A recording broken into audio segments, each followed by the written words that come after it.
Hi. In this video session of Frequency Bone Summer Music Connection 4, as you can see, I have a special guest, someone I know very well, and my wife and partner, Dr. Carol Vieira, who I know a lot of you who are following the videos have heard of her. She's the founder and owner of, what is that company called? Error Productions. I knew it was right on the tip of my tongue. And that happens to publish your music. that publishes the Your music. publisher. That's right. We've done a lot of different things together with it. But also the co-founder and co-director of the Frequency Band. And so she has so much knowledge and so much wisdom that I benefit from, and other people have benefited from, musicians for well over 20 years now. I just thought it would be great if we could start. Maybe this will be our only video, but maybe there'll be others coming from it. And so we're going to try this out and see how it is. Because I wanted to ask you something. Okay. And I thought about it. And considering you work with so many different kinds of musicians and a lot of people who are targeting themselves for a career in the orchestra, Yeah. what, from what you have seen, what is perhaps the biggest challenge facing musicians who really are bent on having a classical orchestral career and they're on the audition circuit today? Well, that's a complicated question, isn't it? I know, but that's why I that's the brought it up to million-dollar you. question these days. So, even in light of the recent Boston Magazine article about the horrors of auditioning, I guess the first thing that I have to say about that is it really depends on what the person wants. See, what does the person want for their career? To say that they want an orchestral career, well, what does that mean? You know, do they, anything it takes to get in an orchestra, they'll do whatever it is. They'll sell their soul. They don't care. Well, they'll do whatever. They'll compromise their life in endless ways. They just want to know what to do, tell me what to do to get the job, and they'll land that job and they think that'll satisfy what it is they're after. Now, what happens if they do succeed in that? What happens at that point and how they're doing, that's a separate story. Okay?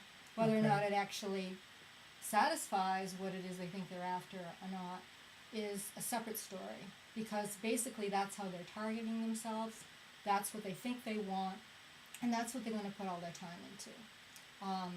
Then you have the person who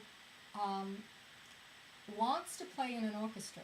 That is their dream, that is what they're pitching themselves for, but they're not thinking it as something that they have to sell their soul for or would be willing to. They actually think this is going to be their opportunity to actually have a voice, to actually share that voice with an audience, to actually continue to be themselves and not have to be someone else. Right. Okay, so depending on which category the person identifies with and puts himself into is going to present a very different challenge for them in terms of what their preparation is going to be, more so than you might think.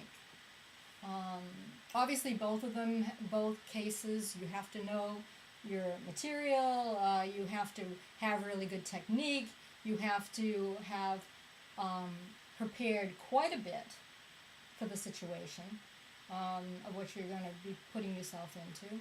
And you probably need a certain amount of experience going through that process, going through the auditions, to get the knack of even the process itself. Although we know people who have gotten, the jobs right off. In a way, it was a kind of a combination of them being totally ready and totally able and totally great for that job, and probably not having certain expectancies or things that would throw them off, Right. So they kind of benefited from the newness of it, and not having embraced or started to wear the effects of all the more stressful aspects of it. So that's the thing I'd say first is, okay, what do you want? And if you want the first one, then, and you're still in school, then you find a teacher that is just going to turn you into an audition machine. Right. Okay? Part of the problem of that is, and I'm not knocking it, because if that's what you want, that's what you should do. Right. Because that will get you where you want to go if you have the raw materials, the willingness, the application, and a certain degree of talent to do that. You will probably succeed. The problem with that is what we're seeing, for example, in the Boston Magazine article on what happened to a percussionist in the BSO, but that's not a unique story. Read that and you go, if you're involved with auditioning at all and with orchestras at all for a long period of time, like we have been, you go, yes, I've heard this story many times now.